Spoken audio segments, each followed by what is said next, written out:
एक लड़का जो पैदा होता है ग्लैमर की दुनिया में पर उसकी किस्मत लिखी जाती है अंधेरे में। ये कहानी है संजय दत्त की, एक स्टार का बेटा जिसकी जिंदगी एक रील नहीं एक रियल थ्रिलर है। ये कहानी सिर्फ बॉलीवुड की नहीं, ये कहानी है एक ऐसे इंसान की जो फिल्म में हीरो था लेकिन असल जिंदगी में एक सवाल बन गया। क्या वो एक मासूम शख्स था जो हालात का शिकार बन गया, या वो वाकई देश की सबसे बड़ी आतंकी साजिश का हिस्सा था। एक तरफ था बॉलीवुड का खलनायक तो दूसरी तरफ एक ऐसा दिल जो बार बार टूटता और जुड़ता रहा। संजय दत्त की जिंदगी में बंदूकें ही नहीं, मोहब्बत भी थी। वो नायक भी था और खलनायक भी। संजय दत्त का जन्म 1959 में मुंबई में हुआ था। वहाँ उनके पिता सुनील दत्त और मां नरगिस जैसे महान फिल्मी सितारे थे। बचपन से ही संजय दत्त का जीवन ग्लैमर से भरा हुआ था, लेकिन इसे पता था कि उनकी जिंदगी का ड्रामा एक असल थ्रिलर से कम नहीं होने वाला था। सुनील दत्त और नरगिस के बेटे होने के बावजूद संजय दत्त का जीवन काफी चैलेंजिंग था। संजय के बचपन की बात करें तो वो काफी खुशहाल थे, लेकिन 1981 में जब उनकी मां नरगिस का निधन हुआ तो संजय की दुनिया बिखर गई। बताया जाता है कि संजय दत्त उस वक्त अकेलेपन का शिकार थे। उनकी मां के जाने के बाद संजय ने खुद को नशे में डुबो लिया। संजय की जिंदगी उस वक्त और भी ज्यादा टफ हो गई जब शराब और नशे की आदत उन्हें बुरी तरह लग गई थी। रॉकी फिल्म के बाद जब उन्हें फिल्म इंडस्ट्री से एक स्टार के तौर पर पहचान मिल रही थी, तब उनका नशा भी बढ़ता जा रहा था। एक दिन संजय दत्त को अपनी नशे की आदतों के चलते अमेरिका से रिहैब भेजा गया। एक इंटरव्यू के दौरान संजय दत्त ने बताया था कि वो ड्रग्स करते थे क्योंकि उन्हें खुद से डर लगता था। 2 साल के ट्रीटमेंट के बाद जब संजय दत्त रिहैब से लौटे तो वो इंडिया वापस आए, लेकिन ड्रग्स से उनकी जंग अभी भी खत्म नहीं हुई थी। लेकिन संजय दत्त को काफी अच्छी मूवीज भी करने को मिल रही थी। अभी बात करते हैं उनकी लव लाइफ की। फिल्म इंडस्ट्री में अपने स्टारडम के साथ साथ संजय दत्त का नाम कई फेमस एक्ट्रेस के साथ भी जोड़ा गया। संजय दत्त का नाम टीना मुनीम, माधुरी दीक्षित और रिया पिल्लई के साथ जुड़ा था। कहते हैं कि टीना मुनीम के साथ वो काफी सीरियस थे और दोनों शादी भी करना चाहते थे, लेकिन संजय दत्त की बुरी आदतों की वजह से उन दोनों में काफी लड़ाई होती थी और टीना मुनीम ने 3 साल के रिलेशनशिप के बाद उनसे ब्रेकअप कर लिया।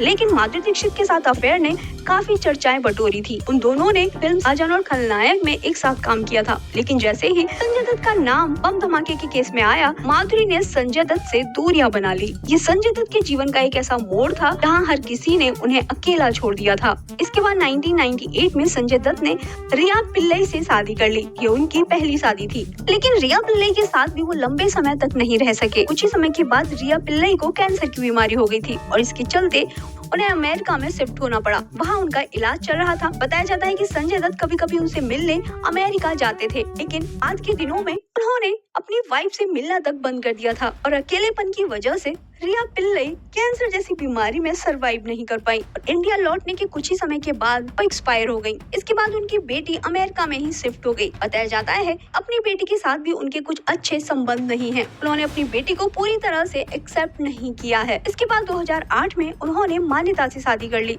मान्यता ने संजय को एक नया सहारा दिया। उनकी शादी से संजय को न सिर्फ एक जीवन साथी मिला, बल्कि उन्होंने एक नए दौर की शुरुआत भी की। अभी हम बात कर लेते हैं संजय दत्त के उस डार्क चैप्टर के बारे में जहां संजय दत्त का नाम मुंबई बॉम्ब ब्लास्ट में आया था।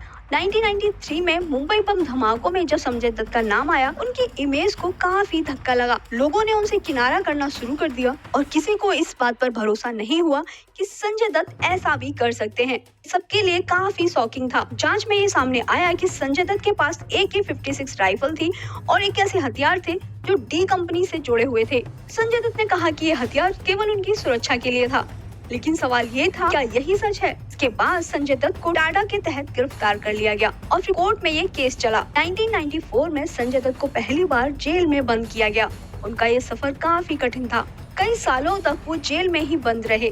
जेल में उनके जीवन का एक अलग ही अनुभव था, जहां उन्होंने खुद को समझने की कोशिश की। 2013 में सुप्रीम कोर्ट ने अपना फाइनल वर्डिक्ट दिया। उन्होंने संजय दत्त को दोषी पाया और उन्हें 5 साल की सजा सुनाई। बाद में ये जेल से बाहर आ गए, लेकिन उनका नाम हमेशा के लिए मुंबई के आतंकवादी हमलों से जुड़ा रहा। अब हम बात कर लेते हैं संजय दत्त के करियर के बारे में। संजय दत्त ने 1981 में रॉकी मूवी से अपने फिल्मी करियर की शुरुआत की थी। ये फिल्म तो फ्लॉप हो गई थी, लेकिन संजय दत्त का नाम बॉलीवुड में एक स्टार के तौर पर दर्ज हो गया था। संजय दत्त का नाम कई बार ड्रग्स और नशे की कंट्रोवर्सी में फंसा रहा। उनकी ब्लॉकबस्टर मूवी की बात करें तो नाम, सड़क, खलनायक, वास्तव उस टाइम की सुपरहिट मूवी में से एक थी। फिल्म में संजय दत्त ने एक्टिंग करके लोगों को ये प्रूव कर दिया कि वो खलनायक नहीं बल्कि एक बहुत अच्छे नायक भी हैं। जेल से लौटने के बाद ऐसा लग रहा था कि उनका करियर ऑलमोस्ट खत्म हो चुका है, लेकिन 2000 के बाद उनके करियर का एक नया दौर शुरू हुआ। मुन्ना भाई, एमबीबीएस और लगे रहो मुन्ना भाई जैसी मूवीज से संजय दत्त की वापसी हुई और इस मूवी के थ्रू संजय दत्त की अलग पहचान बनी और जनता को उनका ये रूप काफी पसंद आया। कुछ साल पहले संजय दत्त की बायोपिक भी आई थी जिसका नाम था संजू, जिसमें संजय दत्त की ट्रेजेडी भरी लाइफ को बहुत ही अच्छे से दिखाया गया है। आज के संजय दत्त की बात करें तो संजय दत्त फिल्मों में कम और अपने परिवार में ज्यादा सक्रिय हैं। उनका नाम अब भी कई तरह की कंट्रोवर्सी से जुड़ा हुआ है, लेकिन वो एक नया जीवन जी रहे हैं। एक सच्चा हीरो बनकर संजय ने अपनी जिंदगी के इस कठिन सफर को अपनाया है। फिल्म इंडस्ट्री और लोग पुराने संजू को ऑलमोस्ट भूल चुके हैं, लेकिन आपका क्या मानना है संजय दत्त के बारे में? वो खलनायक थे या फिर नायक? हमें कमेंट बॉक्स में कमेंट करके जरूर बताइए। बॉलीवुड और सोशल मीडिया की ट्रेंडिंग न्यूज से अपडेट रहने के लिए हमारे चैनल को भी सब्सक्राइब कीजिए, वीडियो को लाइक कीजिए और शेयर भी कीजिए।